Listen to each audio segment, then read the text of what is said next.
Long before Harvey Weinstein shocked the world, Louis B. Mayer was perfecting the same predatory system in 1930s Hollywood. But his methods were so much more sophisticated and brutal that Weinstein looks like an amateur in comparison. The Golden Lie and the $27 million Secret. In the midst of Culver City, California, stood a monument to power, Metro-Goldwyn-Mayer. It was more than a studio. It was an untouchable, self-contained empire of manufactured virtue, where a new motion picture was released every single week. Under its banner, a dazzling galaxy of stars sold the wholesome, glamorous American dream to millions worldwide. The studio's roaring lion was the ultimate symbol of quality, but it roared with the voice of its master. For decades, every actor, director, and writer longed to pass through its gates, unknowingly lining up to join a prison. At the center of this dream factory sat its architect, a figure of mythic, terrifying power. Louis B. Mayer was the ultimate star maker and the ultimate hypocrite. To the public, he was the benevolent genius who gave them The Wizard of Oz and Gone with the Wind. He was so powerful and so successful at controlling the fantasy that he became the first person in American history to earn over $1 million a year, a salary equivalent to more than $27 million today. That mountain of money bought silence and total domination. But behind the shimmering facade of MGM, a very different story was being written in blood and fear. The patriarch who preached family values ruled his studio with absolute, tyrannical, and often brutal authority. He was a master of manipulation, whose volcanic temper could shatter careers and blacklist lives in an instant.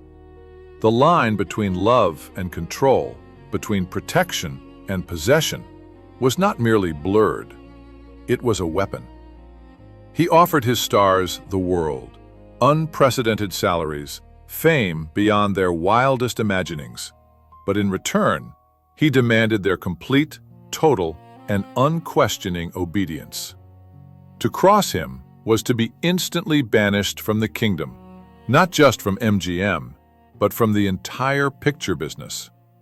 This was the great contradiction, the central darkness, the celebrated visionary and the feared tyrant.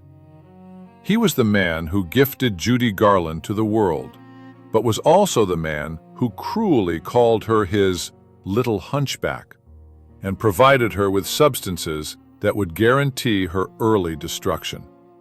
He made Clark Gable the king of Hollywood and allegedly covered up a fatal event where a person lost their life to protect his biggest asset, a scandal that would have ended an ordinary career. To truly understand the man who built this empire, you must understand the ruthless ambition forged in childhood poverty that demanded complete, iron-fisted control over every single star, from Judy Garland to Hedy Lamarr to Elizabeth Taylor. The relentless hunger that forged a tyrant, the origin of absolute control. Before he was a tyrant, controlled his stars, he was a child who had no control over his own life. Before he became the Hollywood titan Louis B. Mayer, he was Lazar Mayer, born into a poor Jewish family in the Russian Empire with a crushing emotional hunger that no amount of gold could ever satisfy. His story, like his most dramatic productions, began in a place of profound hardship, a past he spent his entire life ruthlessly trying to eradicate. Born around 1885, his entire childhood was a desperate scramble for survival. Seeking to flee poverty, the family immigrated to a small, unwelcoming port town in New Brunswick, Canada.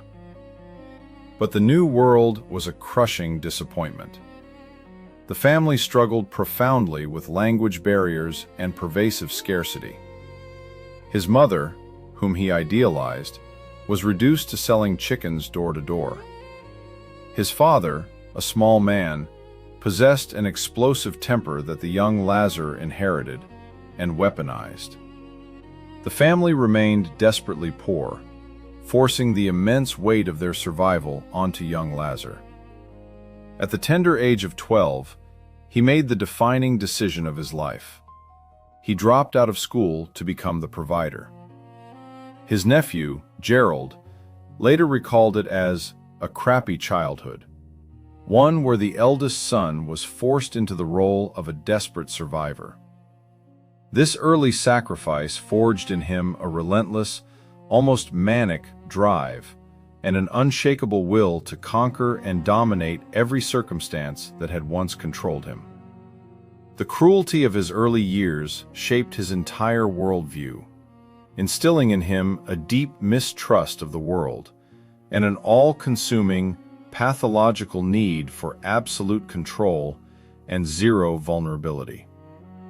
With formal education scarce, the boy found his education and solace in a different reality: the local York theater.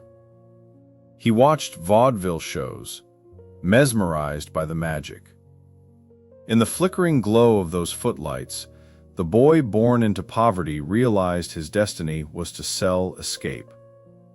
What audiences didn't know was that the very same desperation that fueled his dreams would one day become the ultimate psychological weapon he used to manipulate the vulnerable lives of his stars.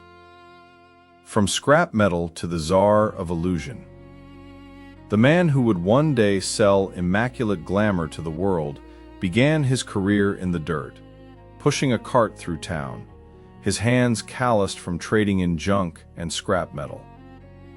By 1904, a restless ambition had carried the young Louis B. Mayer from Canada to Boston.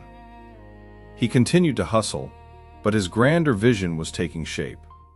He wasn't just surviving anymore, he was determined to own the mechanism of escape itself.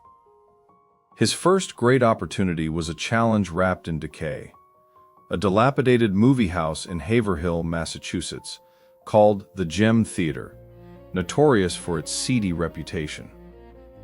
Where every other businessman saw financial ruin, Mayer saw the potential for a new dynasty. With audacious showmanship, he performed a masterful renovation. To cleanse its image and attract a moral, family audience, he chose a powerful debut. On November 28, 1907, the Orpheum Theater opened its doors with a screening of the religious film From the Manger to the Cross. The gamble paid off spectacularly, proving Mayer's innate understanding of one fundamental truth: the power of selling piety. He wasn't selling film, he was selling an experience, an ideal, a moral assurance. Within a few short years, his sharp business acumen led him to acquire all 5 theaters in Haverhill.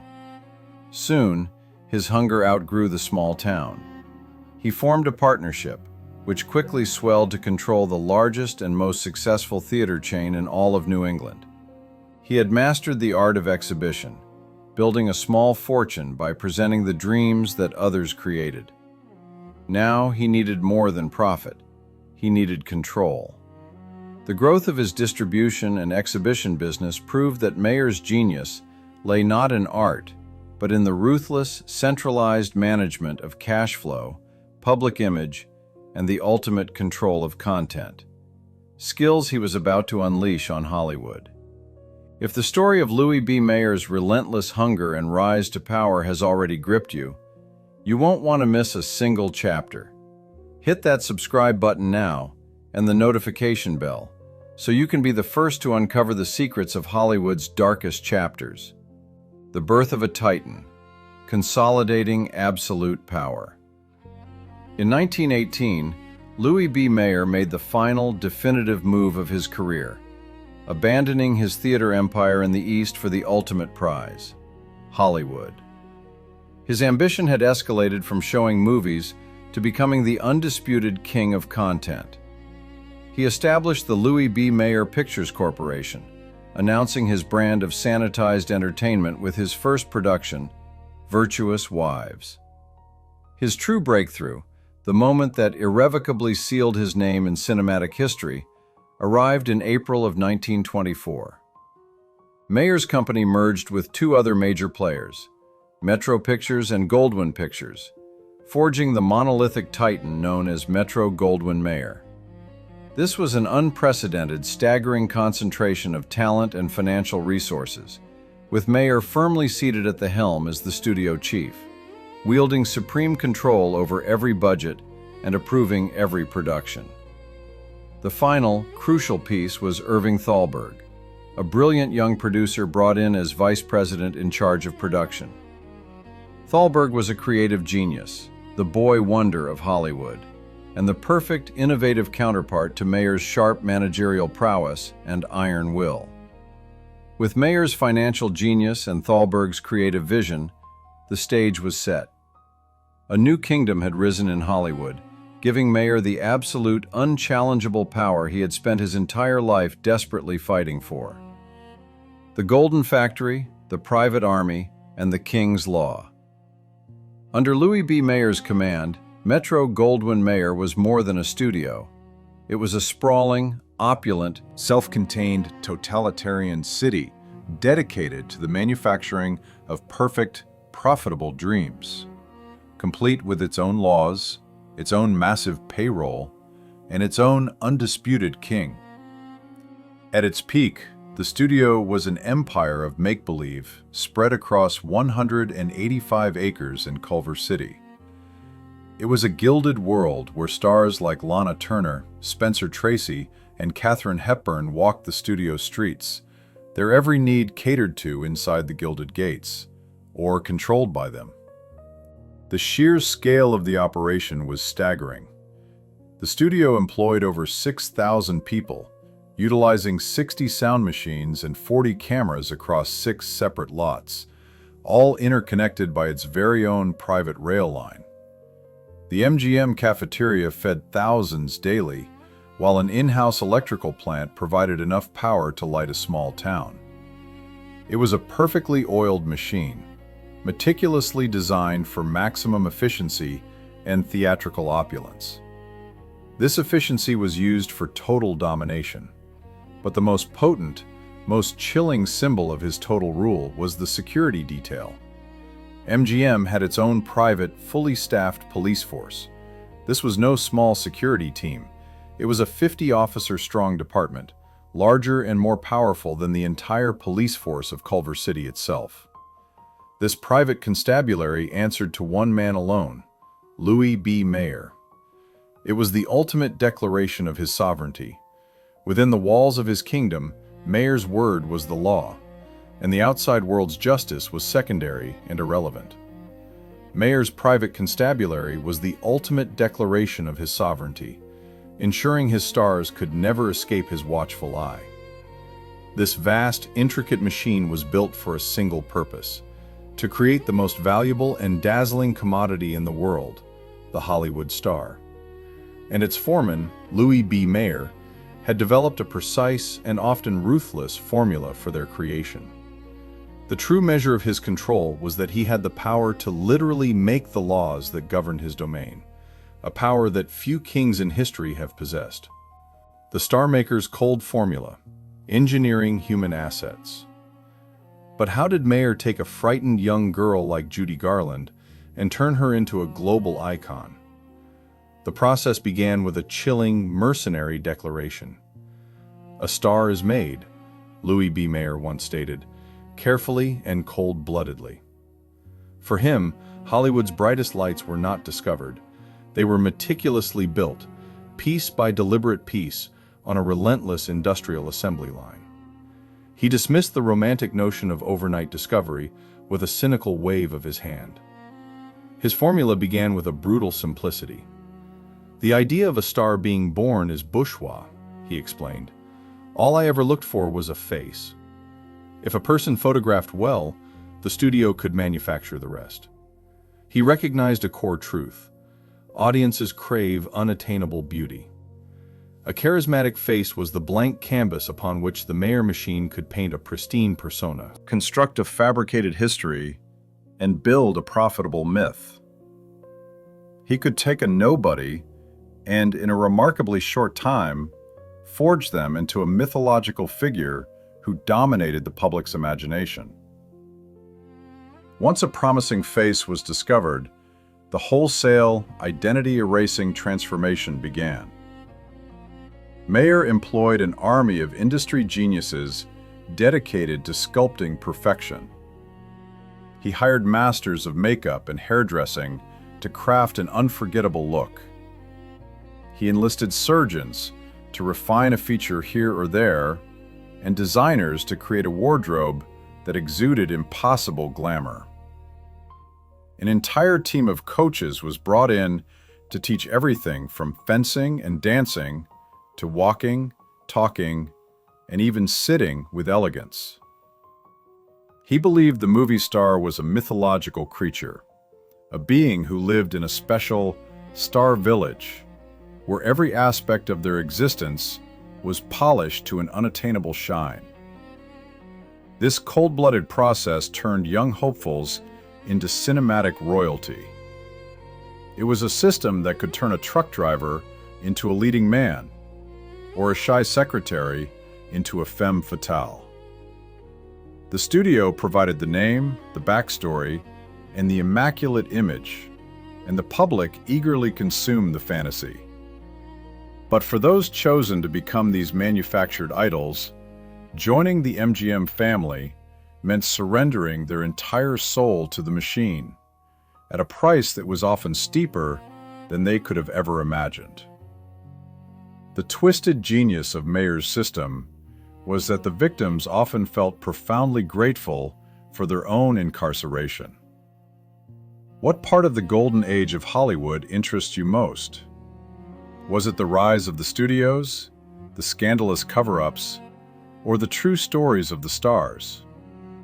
Let us know in the comments below, and we'll use your request for our next video.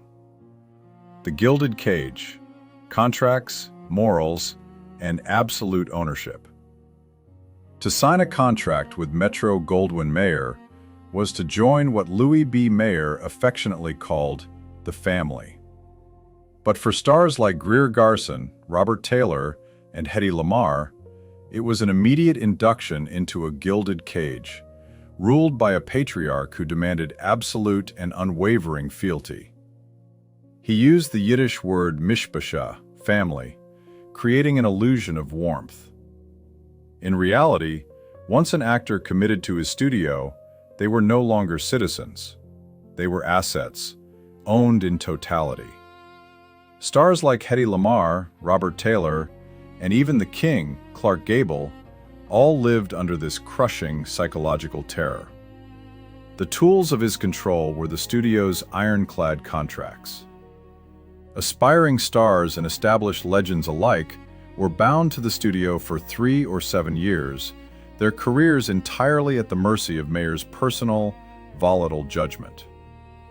Their true power lay in a single, notorious provision: the Morals Clause.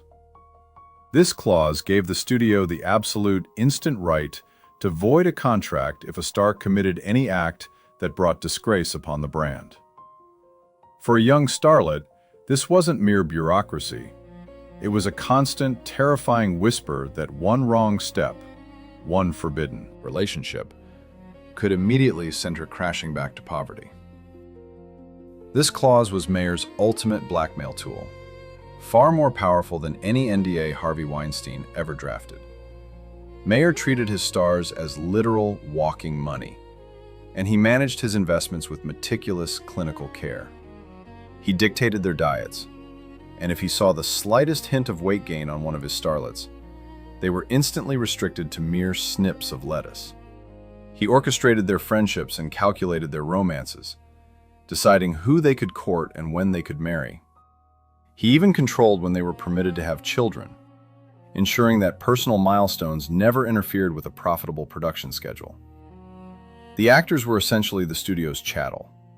They had traded their autonomy for the promise of fame and fortune, placing their lives entirely in the hands of the man who called himself their daddy. He knew every secret, managed every dollar, and shaped every public persona. But this benevolent father figure had another side, a fearsome, tyrannical one. For those who dared to question his authority or disobey his commands, the consequences were swift, severe, and devastating. The ultimate symbol of his power was the fact that he was the only authority figure who knew every intimate, private detail of his star's existence. The price of defiance. The physical terror of Betty Garrett. Louis B. Mayer's temper was the stuff of Hollywood legend, a calculated tool of terror. When a star dared to defy him, they faced a wrath that could not only end a career at Metro-Goldwyn-Mayer, but permanently, violently, banish them from the entire picture business. While he preferred the mask of the benevolent father, his rage was a calculated instrument, a volcanic eruption designed to remind everyone on the lot precisely who held the power. His punishments were not just professional. Sometimes they involved physical abuse. A chilling story is told of the talented actress Betty Garrett. When she came to Mayer to protest being pinned down to a restrictive 7-year contract, she was not met with negotiation or understanding. She was met with the full force of his raw tyranny. He reportedly told her she should feel privileged, and then, in a fit of rage, became violent. The physical conflict was so harsh, she was unable to move easily for days afterward. This was not merely a loss of temper. It was a brutal, high-profile warning delivered to every other actor under contract. It demonstrated that no one, regardless of talent, was safe from his fury, and that any form of dissent, no matter how reasonable, would be crushed without mercy. It was a slave system in all but name, where the beautiful and talented were paraded in public and strictly controlled in private. To defy the patriarch was to risk not only your livelihood, but your physical well-being. The price of fame was simple: fearful, absolute obedience. The word of Betty Garrett's experience and her injuries spread like wildfire through the Culver City lot. It was a terrifying physical lesson that Mayer's tyranny was not just financial, it was existential. In exchange for their absolute obedience, Mayer offered his stars the ultimate reward. He made them into legends. But the price was steep. They were to be grateful, compliant members of the MGM family, forever indebted to the man who had made them. His kingdom was an inescapable fortress, and its walls were built on a foundation of fear. This system of fear ensured that the MGM family remained obedient, their loyalty secured through intimidation, taking a particularly disturbing form when applied to his youngest, most vulnerable performers. The tragedy of the songbird, Judy Garland's lifetime of scars. No one was more ruthlessly controlled in Louis B. Mayer's kingdom than the child stars, and none suffered more profoundly than Judy Garland. Her story is a heartbreaking testament to the brutal human cost of Louis B. Mayer's dream factory, a place where her extraordinary talent was both nurtured and systematically poisoned by the man who called himself her protector. She was one of his most prized assets, a young girl with a powerhouse voice. But from the very beginning, Mayer's paternal guidance was laced with a cruel, calculating control that began with her body. He was obsessed with her image, relentlessly preying on her deepest insecurities about her appearance. Because of her short stature and a slight curvature of her spine, he would cruelly nickname her "my little hunchback." In his quest to mold her into the perfect, perpetual girl-next-door starlet. He forced her onto medications to control her schedule and weight, setting in motion a lifelong, fatal dependency on synthetic energy and sleep aids that would haunt her for the rest of her life. As a teenager, Garland revealed that Mayer's parental affection included inappropriate contact.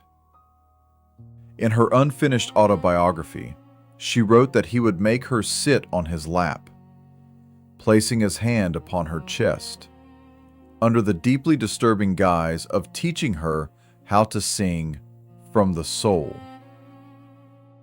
This is a direct parallel to the predatory manipulation seen in the casting couch culture that Weinstein was accused of. But in this case, Mayer was controlling a child star in her teens.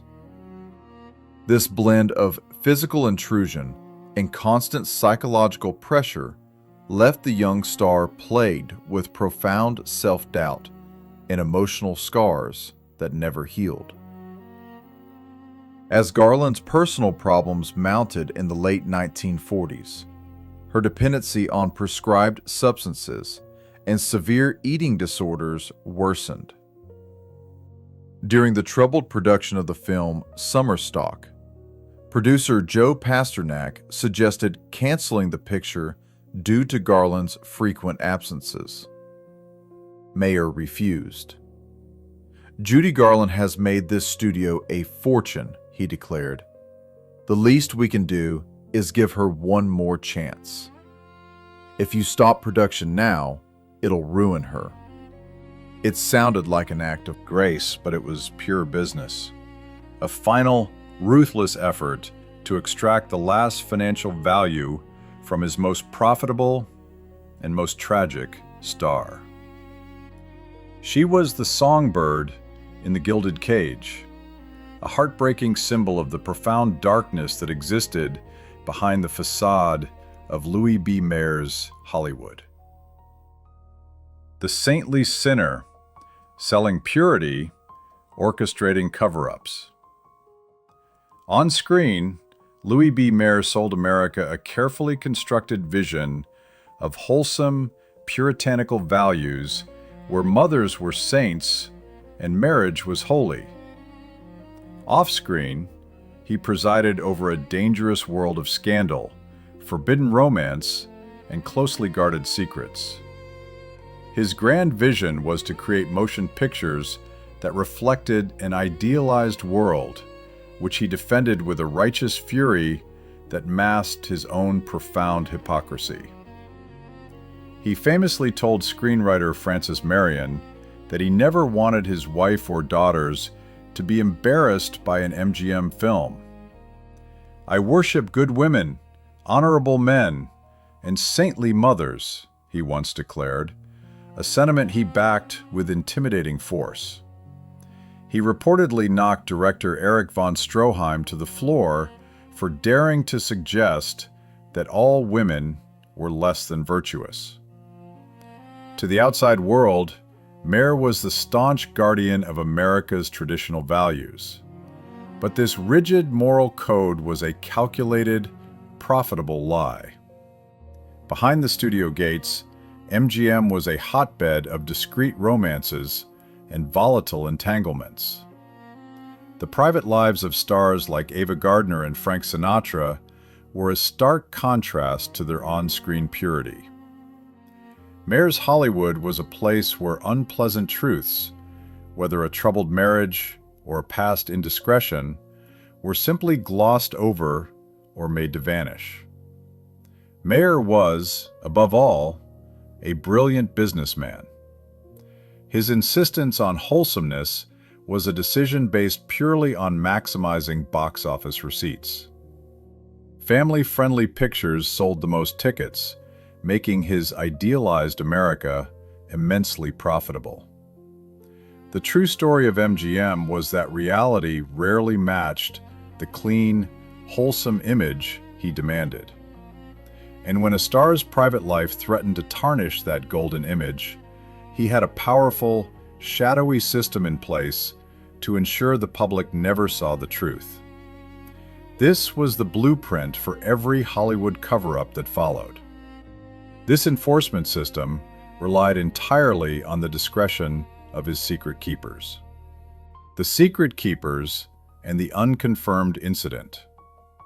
When the private behavior of a star threatened the pristine public image of Metro-Goldwyn-Mayer, Louis B. Mayer would stop at nothing to bury the truth. He had an army of secret keepers, a publicity department that worked entirely in the shadows, whose primary job was to ensure the studio's most valuable assets were untouchable by scandal. They were the guardians of the gate, masters of illusion whose sole purpose was to ensure reality never punctured the public's fantasy. This cleanup crew operated with ruthless, efficient silence. Anything unpleasant would be expertly glossed over, spun into a harmless tale, or obliterated from the record entirely. The rumors of Mayer's ultimate reach are legendary, including one scandalous tale involving the undisputed king of Hollywood, Clark Gable. The widespread story alleges Gable was involved in a fatal hit-and-run incident. A scandal of that magnitude would have devastated any career, even one as monumental as his. But Gable was too important. Mayer reportedly intervened personally, orchestrating an elaborate cover-up. The power of Mayer's machine meant this rumor alone was enough to prove his absolute immunity. He found a subordinate at the studio to take the fall, and in exchange, the man's family was provided for, his silence bought and paid for. Though the story remains unconfirmed, it provides a chilling window into the true power and sinister reputation of Mayer's machine. With his private police force often arriving at the scene of an incident before the actual authorities, he could control the flow of information from the very beginning. This system of secret keepers was the dark, hidden engine of the Dream Factory, allowing the wholesome facade to persist, no matter what misconduct unfolded behind the velvet curtain.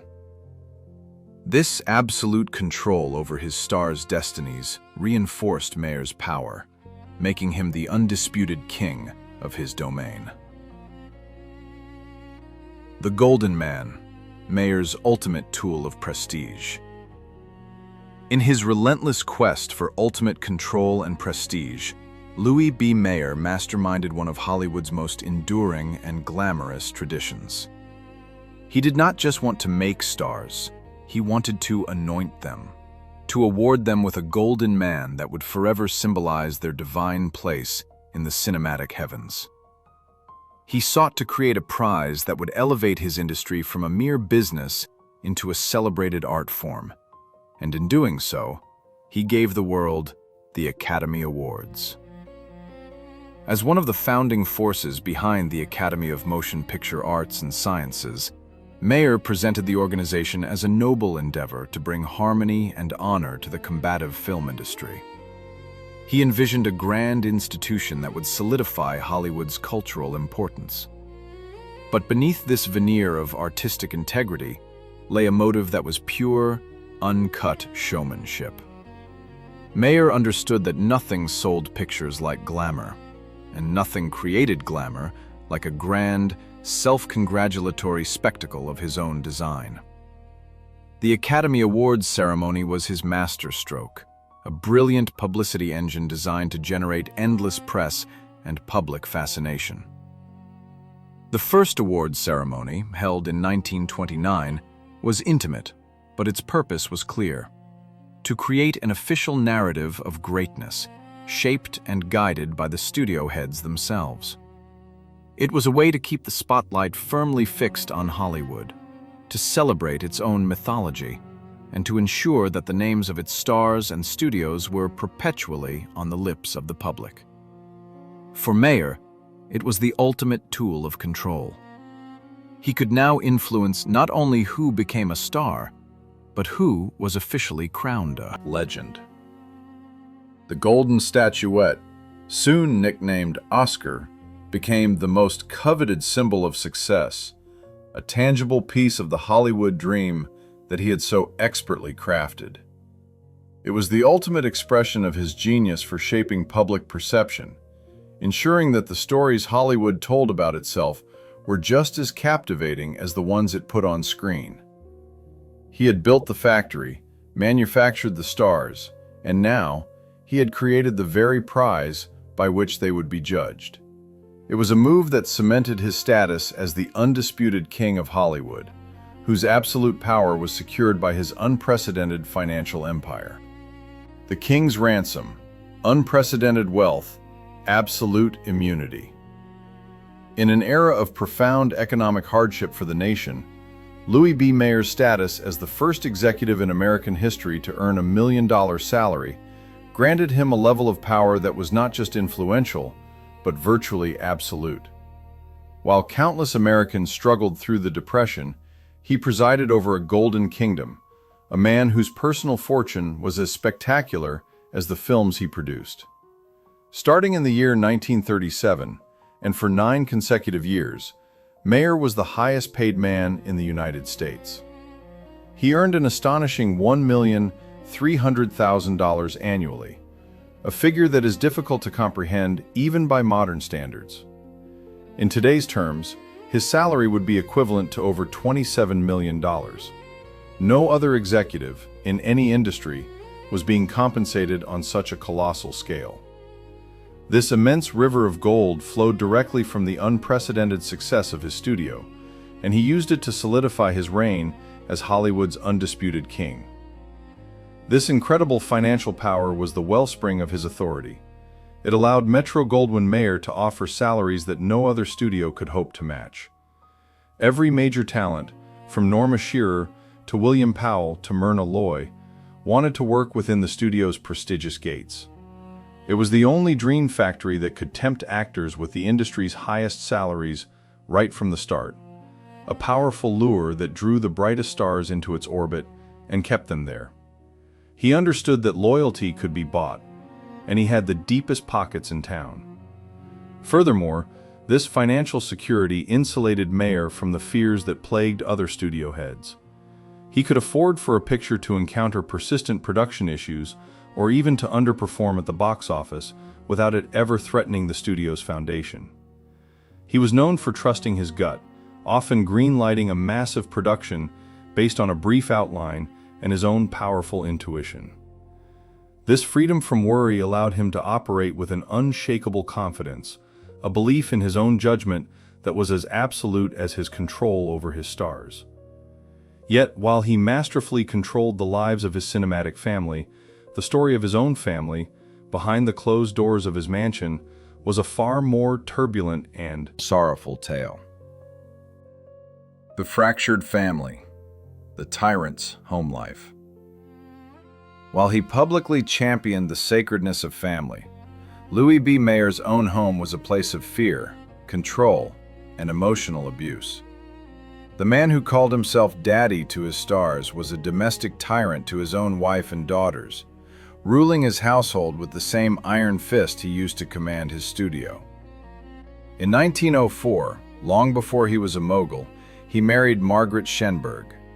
She stood by him for a jaw-dropping 43 years as he ascended to the pinnacle of Hollywood power. But the world of glamour and fame that he conquered was one in which Margaret felt completely lost. Her idea of family was the 4 of them. His idea of family had become the entire MGM studio. This fundamental divide grew into a chasm. When Margaret, then in her early 50s, underwent a serious operation, their marriage deteriorated even further. The decades of loyalty were not enough. His relationship with his daughters was just as strained by fear.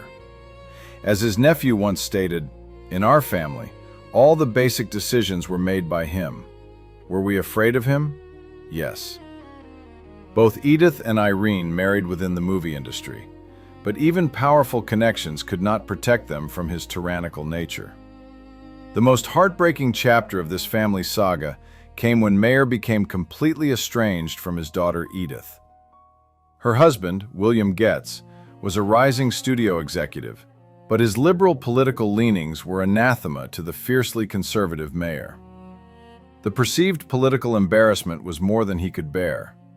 The very same explosive temper he had inherited from his own father was now turned on his daughter.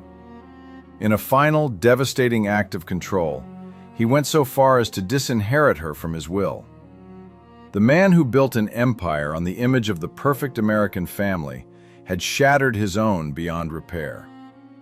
This crumbling family life stood in stark contrast to the wholesome ideals he sold, revealing a profound hypocrisy. The mogul's obsession, blacklisting for rejection. Louis B. Mayer, the man who enforced a strict morals clause on his talent, increasingly sought the company of young starlets, revealing a profound and dangerous hypocrisy. As his marriage to Margaret faltered, the man who had chastised others for their indiscretions began his own obsessive pursuits. Among them was a beautiful young woman named Jean Howard, an actress who caught Mayer's roving eye and became the object of his intense and unwavering obsession. His advances were not subtle, and when Howard rejected his affections, his response was not quiet disappointment, but of desperate, aggressive pursuit. In a shocking display of his unchecked power, he reportedly chased her around his office in a desperate attempt to force her affection. When Howard sought refuge with a respected agent, Charles Feldman, Mayer's retaliation was swift and merciless. In a move that sent a chilling message throughout Hollywood, banned Feldman from the MGM lot and blacklisted his clients.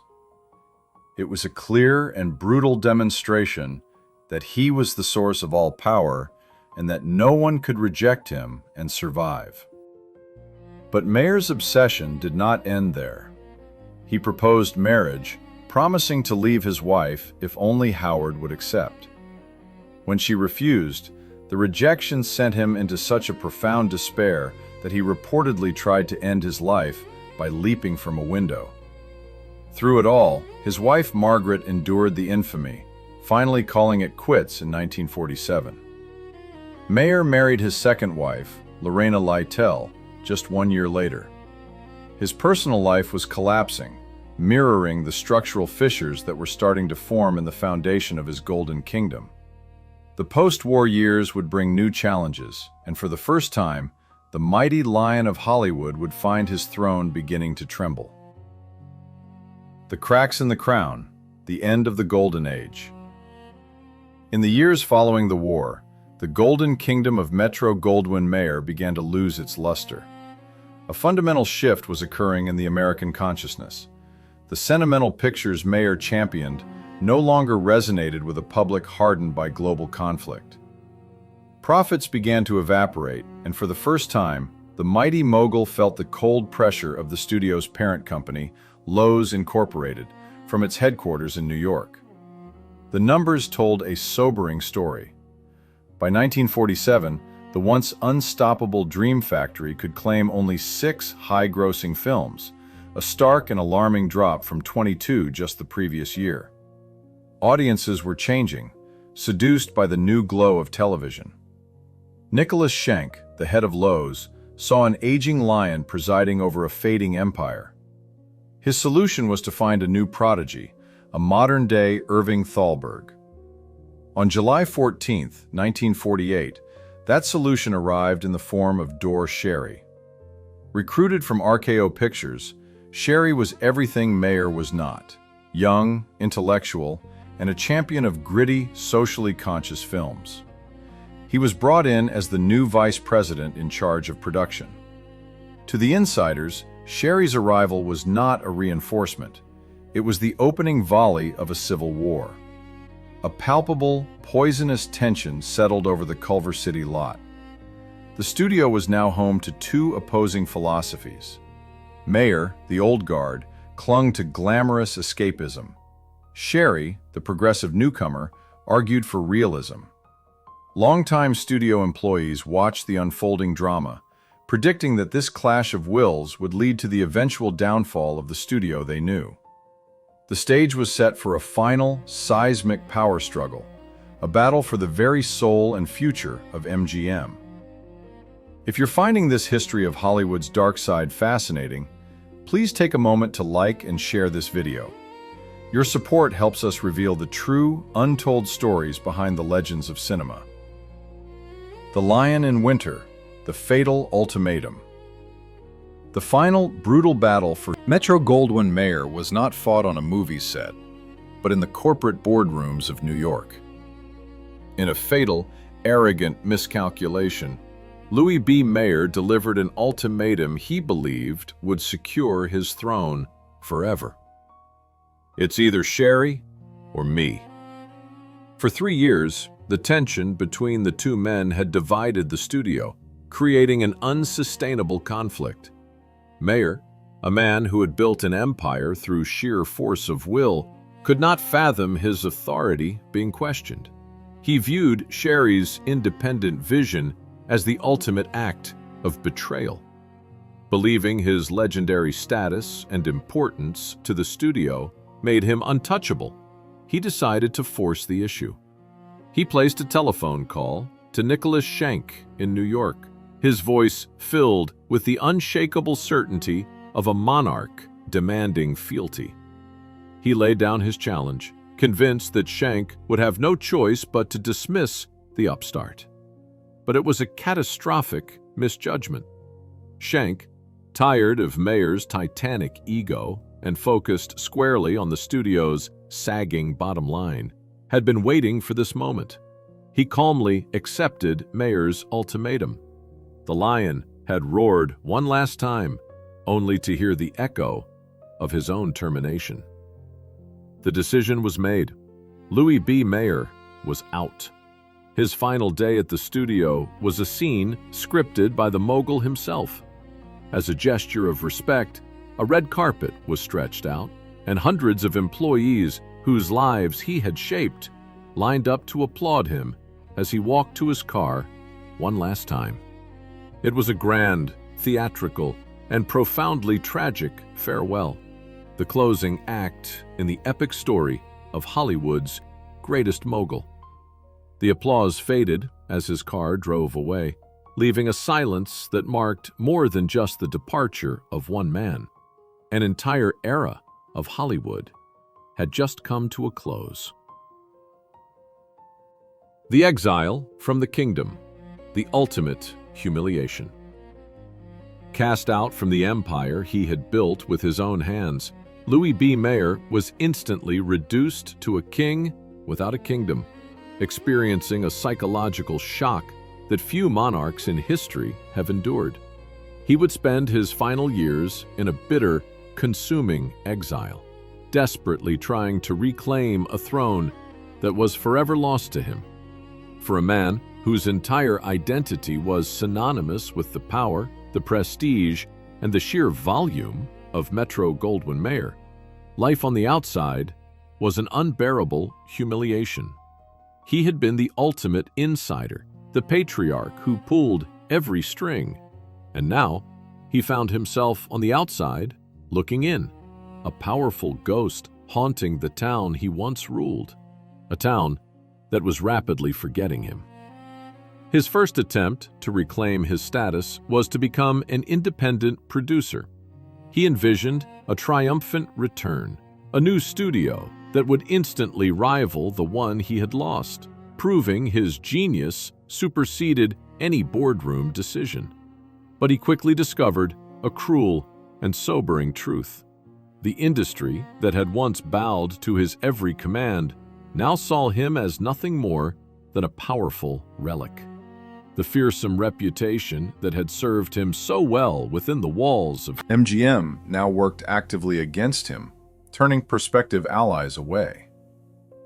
Potential partners were wary of his titanic ego, fearing his temper and demands for absolute control. The creative talents he had once commanded were no longer at his beck and call. Their phone calls went unanswered, and production doors remained shut. He learned, in the most devastating way possible, that nobody wanted to do business with L.B. Mayer anymore. They had only ever wanted to do business with the head of MGM. Undeterred by the professional freeze-out, the mogul mounted one last, desperate, audacious campaign. A hostile takeover attempt using every ounce of wealth he still possessed, quietly gathering enough stock to challenge his successors. He intended to walk back through the studio gates as the conquering hero. The plan culminated at a tense stockholder meeting, where Mayer, the fallen monarch, made his final, impassioned case to the men who now held his fate. But his plot was exposed, and in a devastating, highly public rebuke, the stockholders voted overwhelmingly against him. It was the ultimate, final rejection, a definitive statement that his reign was truly, irrevocably over. This final defeat seemed to shatter his formidable spirit and his legendary will. Shortly after, his robust health, which he had obsessed over and meticulously protected his entire life, began its catastrophic collapse. He was diagnosed with leukemia, a formidable illness that even his immense wealth, his private doctors, and his iron will could not overcome.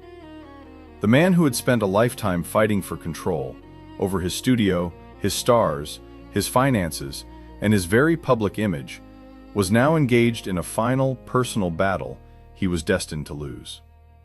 The once mighty lion of Hollywood was weakened, a shadow of the titan who had once made the entire industry tremble. His exile was now complete, confined not just from his studio, but within the frailties of his own body, stripped of the control he valued above all else. An epitaph of contradictions, the legacy of a tyrant. Louis B. Mayer, the man who perfected the Hollywood happy ending, was denied one in his own passing. His legacy remains one of profound and unsettling contradictions, a dark story of the American dream itself. At his funeral in 1957, Hollywood luminary Spencer Tracy captured the essence of the mogul's complex ambition, telling the gathered crowd, the story he wanted to tell was the story of America, the land for which he had an almost furious love. He saw America as a promised land, and his films were his sermons. On the silver screen, Mayer gave audiences an escape from the hardships of their own lives. He presented them with a vision of the world that was beautiful, honorable, and just. Biographer Scott Eyman observed that Mayer's influence was so profound that, for a time, Mayer's view of America became America's view of itself. And yet, behind this curtain of patriotism lay a man whose methods were as ruthless as they were effective. The patriarch who championed saintly mothers on screen disinherited his own daughter over politics. The man who enforced a strict morals clause on his stars engaged in improper affairs and obsessive pursuits, and his studio served as his personal harem. He built an empire on the promise of family, yet he ruled it with the terror of a tyrant, crushing careers, violating trust, and leaving a trail of broken dreams in his wake. Weinstein's downfall was triggered by the breaking of non-disclosure agreements and the power of investigative journalism. Mayer's power was so comprehensive that his victims were not just silenced, they were literally owned. He controlled their bodies, their contracts, their finances, their reputations, and even their freedom. The story of Judy Garland alone stands as a heartbreaking testament to the human cost of his dream factory. He was a visionary who was often blind to the suffering he caused, a protector who became a predator. His rise to the pinnacle of the film industry was paved with a relentless drive that left no room for compassion. In the end, Louis B. Mayer's life was a Hollywood epic in its own right, a tale of triumph, tyranny, and ultimate tragedy. While he crafted the dreams of millions, his own story remains a sobering reminder of the darker side of fame. But the brilliance of the stars he created, Garland, Gable, Taylor, endures as a testament not to his system, but to their immense, unbreakable talent. Louis B. Mayer's legacy remains one of Hollywood's great contradictions. A man who built a kingdom of dreams, often at a heartbreaking human cost. If the story of this Hollywood tyrant shocked you, the dark history of the studio system is far from over. Hit that like button, Subscribe to the channel to unveil more secrets behind the velvet curtain, and let us know in the comments which Golden Age topic you want us to tackle next.